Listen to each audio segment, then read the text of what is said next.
Okay, so share ko sa inyo to guys, no. So ngayong araw guys, meron tayo ditong phone device guys, no. So itong phone device na to guys ay Realme, parang Realme C25s ito guys, no. Sinearch ko guys sa Google Chrome guys. Yan. So yung issue guys ng phone device nito guys ay hindi siya nagdi-display guys, no.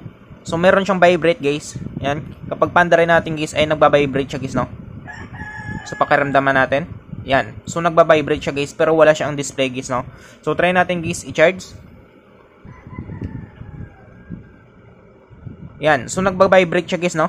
Pero wala siyang display, guys. So, dalawa lang ito, guys, no? Pwedeng LCD, guys, or yung backlight nito, guys, no? Or yung coil nito, guys, sa motherboard niya, guys. So, ang gagawin natin, check natin, guys, yung phone device nito. At bubuksan na rin natin ito, guys, no? At gagawa na rin natin, guys, ng video natin, guys. So, dito, guys, try natin ipa-detect dito, guys, sa ating schematic, guys, no? So, dahil Type-C ito, guys, Realme C25s. So, gagamit tayo dito, guys, ng Type-C. Yan. So, ito guys, micro. Ang extension ko lang ito guys sa Android guys, no? Ito naman direct na yung ito guys ay Type-C ito guys. Yan. So, ito guys yung schematic guys. So, dito natin malaman guys sa schematic natin kung meron siyang mare-reading guys na amperahe guys, no? So, malaman rin natin guys yung red na ito guys, no? Kapag mag-reading siya guys. So, susukatin natin guys yung amperahe niya guys, no? Yan, subukan natin. So, dapat yung red na yan ay kakain ng guys ng amperahe guys, no? So, dito rin natin malaman kung buhay guys yung motherboard guys ng phone device na ito guys, no? So, 1.5 guys. So, magandang sinyalis yan siya guys, no? 1.8. So, magandang sinyalis yan. Ibig sabihin guys, buhay guys yung motherboard na, guys ng phone device natin guys, no? Yan. So, makikita na natin kung nag-charge guys yung phone device natin. Yan. So, kumakain din siya guys. Nagre-reading siya guys ng 1.8. So, ibig sabihin, goods guys yung charging port. At goods guys yung motherboard guys ng phone device nito guys, no? Yan. So, malaman na natin agad dito guys sa pamamagitan nito guys ng schematic natin guys, no? Yan. So, 1.8 guys. So, focus natin. Yan. So, nagre-reading yan siya guys. So, good board guys, no? Goods rin guys yung charging port niya guys. So, ang gagawin natin dito guys ay bubuksan natin guys yung unit na ito guys, no? Subukan natin guys. So, check natin. Bubuksan natin guys. So, hindi talaga siya nagdi-display guys, no? So, ang gagawin natin, bubuksan natin. So, para mabuksan natin guys yung unit na ito guys, tanggalin natin nung guys yung SIM tray nito guys, no? Yan. So, yan, may SIM card pa siya guys. So, tabi lang natin yan. Sunod natin dito guys, para mabuksan natin guys yung phone device nito guys, pwede kayong gumamit guys ng pang-opening tools yung guys, no? Or, sa akin guys, or pwede kayong gumamit guys ng kuko nyo guys, no? So, sa akin guys, gagamit lang ako dito guys ng kuko guys. Yan. So, simulan natin.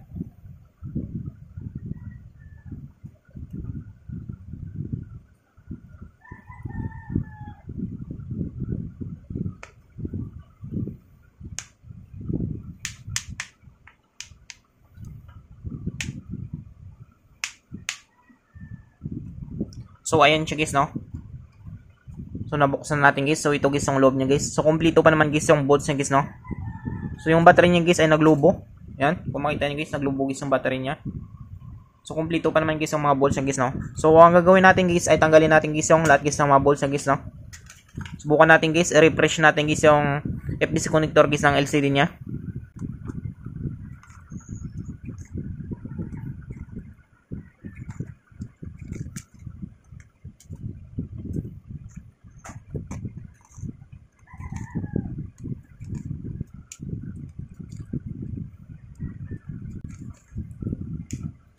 So, ayun siya guys, no? So, natanggal natin guys lahat guys ng mga bolts na guys. So, dating guys ay tanggalin na natin ito.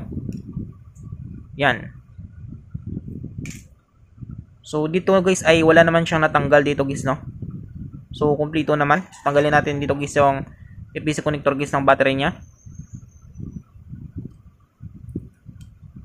O yung tinatawag natin guys na flexible printed circuit na ito guys. So, tanggalin na rin natin guys yung fingerprint sensor niya guys, no? Yan. So, tabi natin yan. So, dito naman guys ay wala namang natanggal dito. So, tanggalin natin guys yung battery niya.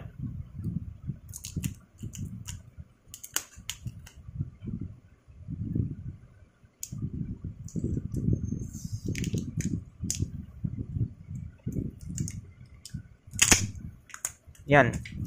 So, yung LCD pala nito guys ay replacement na ito guys, no? So, makita nyo guys, may plastic na guys sa loob. So, replacement na ito guys. So, ito guys yung FDC connector guys ng LCD niya guys, no? Yan. So, check natin to guys. So, ilawan natin. Yan. Focus natin guys. So, dito guys ay wala naman siyang sign guys na nabasa guys, no? Or hindi naman siya guys nagkaroon guys ng corrosion guys. So, hindi lang talaga siya guys nagdi-display guys, no? So, ang gagawin natin dito guys ay re-refresh natin. So, linisin natin guys yung FBC connector guys ng LCD nito guys, no? Subukan natin guys kung mag-display siya guys.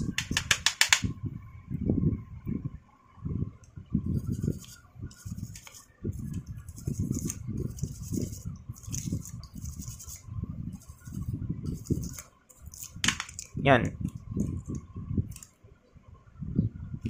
So, subukan natin guys. Ibalik natin guys, no?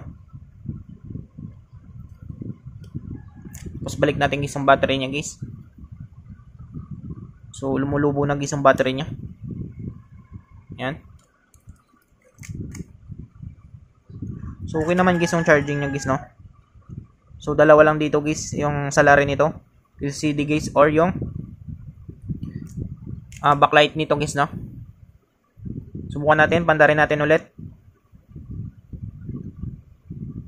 Yan, so nabuhay siya guys, no? So yung ginawa natin guys ay na-refresh lang natin guys yung FPC connector guys ng LCD niya guys, no? Kasi nga guys kapag hindi siya magano, di pa rin siya nag-display. So meron naman tayo ditong ano guys, no? Meron tayo ditong sirang mga LCD guys. Yan. So pwede natin siyang i-testing guys, no? So ito guys sira na guys. Pero ano ito guys nag-iilaw siya guys, no? So dito natin malaman guys kung ito guys kapag nilagyan natin guys ng ganito guys LCD na damage. So kapag hindi siya mag-ilaw, ibig sabihin guys ay LCD talaga guys yung tama nito guys, no? Ng phone device nito guys. Kasi ito guys ay ano lang ito guys, sira lang LCD pero nag-ilaw ito guys, no? Yan. So nabuhay natin guys. Yan. So same lang naman kasi ito guys ng ano guys. Same lang ito guys ng LCD guys, no? So Realme C11 ito guys, tsaka yung Realme C25s. Yan. So same yan sila guys ng LCD guys. Yan. So nabuhay pa natin guys. So subukan natin. So may password siya guys, no? So goods pa naman siya guys, nagta-touch siya guys, no? 1 2 3 4 5 6 7 8 9. Yan. So yung ginawa lang natin guys ay ni-refresh natin guys yung FPC connector guys ng LCD niya guys, no? So kanina talaga guys ay nawalan siya guys ng display guys, no? So ganun talaga guys, meron kasing mga LCD guys ay merong mga LCD guys na replacement guys, no? So minsan guys ay nagkakaroon guys ng error guys, no? Kaya hindi siya nagdi-display guys. Yan. So ibalik na natin guys yung ano na ito. So babalik na natin guys sa may-ari. So hindi na tayo magsingil dito guys. So libre na ito guys. So balik na natin to. Yan. So balik natin guys yung fingerprint sensor niya guys, no? So tinanggal ko dito guys yung battery niya guys, no? So una natin gagawin, tanggalin yung battery kapag meron tayong ibalik guys na FPC connector guys, no? Katulad nito guys. Yan, tapos balik lang natin guys. So ayusin lang natin. Yan. Tapos ibalik natin guys yung cover nito guys. So maswerte guys yung may-ari nito guys, no? Kasi nga ay nabuhay pa natin siya guys kahit hindi napalitan guys ng bagong LCD guys, no? Kasi nga guys kapag hindi ito nabuhay guys or hindi siya nag-display guys, no? Sa LCD niya guys ay dalawa lang guys, no? LCD guys or yung backlight niya guys. Yan. So yan lang yung papalitan natin guys. Kasi nakita naman natin guys sa schematic natin, buhay guys yung motherboard niya guys, no? So pumapalo guys ng 1.5, 1.8. So good signs yan siya guys, no? Na ibig sabihin ay buhay guys yung motherboard niya guys. Yan. So halimbawa wala naman kayong ganon guys, wala kayong schematic, pwede nyo gamitin guys ng yung digital multimeter natin guys, no? So meron naman tayong ano niyan guys, video tutorial dito guys sa digital multimeter natin, palagi naman natin ginagamit. So ito guys hindi ko na siya ginamitan ito guys ng digital multimeter dahil nga na-check naman natin doon guys sa schematic natin guys, no? So buhay naman guys yung motherboard niya guys. Kaya hindi natin gumamit guys ng digital multimeter natin guys. Yan. So sabi kasi guys ng mayari ay bigla na lang ito guys nag-blackout guys no. At yun dinala sa akin. So ibabalik natin guys sa mayari ito. So napakaswerte niya guys no kasi nga ay wala pa siyang babayaran dito guys. So hindi na kailangan magbili siya guys ng bagong LCD guys no. So balik natin 'yan. So okay na lahat. So balik natin. At balik rin natin guys yung SIM tray niya guys no.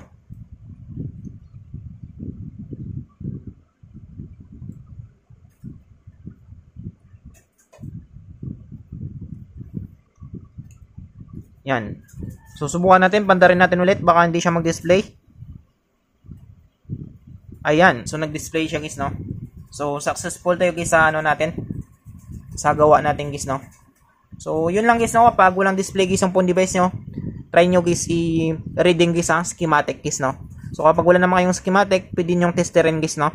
Pwede kayong gumamit guys ng analog tester or digital multimeter guys. Yan. So analog tester guys, meron na rin tayong video tutorial guys no. Digital guys, meron rin tayo. Analog tsaka digital, meron tayong video tutorial guys sa ating YouTube channel guys. Yan. So ayan siya guys. So sinimulan lang natin sa basic guys no. So ni-refresh natin guys na buhay pa guys. Ni-refresh lang natin guys yung APC connector guys ng LCD niya guys no. Or yung tinatawag natin guys na flexible printed circuit guys. Yan. So subukan natin. So ayan siya guys no. Okay naman siya guys, nagta-touch naman siya guys. Yan. So swerte ng may-ari nito guys kasi nabuhay natin guys. Yan. So ganun lang kadali guys no kung paano natin guys ma-check yung phone device natin guys na wala ng display, na blackout. So kapag wala kayong digital multimeter, analog tester guys, pwede yung gamitin ito guys yung kung meron kayong damage guys na LCD guys no para matest nyo guys. Basta mag-ilaw lang guys, ibig sabihin guys, buhay guys yung phone device nyo guys. Yan. Ito lang itong display guys, basta mag-ilaw, ibig sabihin LCD guys yung tama guys no. Yan. Basta mag-ilaw, ibig sabihin goods guys yung motherboard nyo guys. Yan. So I hope guys na makatulong sa inyo itong video tutorial natin. Sa mga bago pa lang sa ating channel, huwag natin kalimutan guys i-click guys yung subscribe at yung notification bell button para ma-update ko kayo guys sa susunod natin guys na video tutorial. Thank you guys and God bless sa lahat.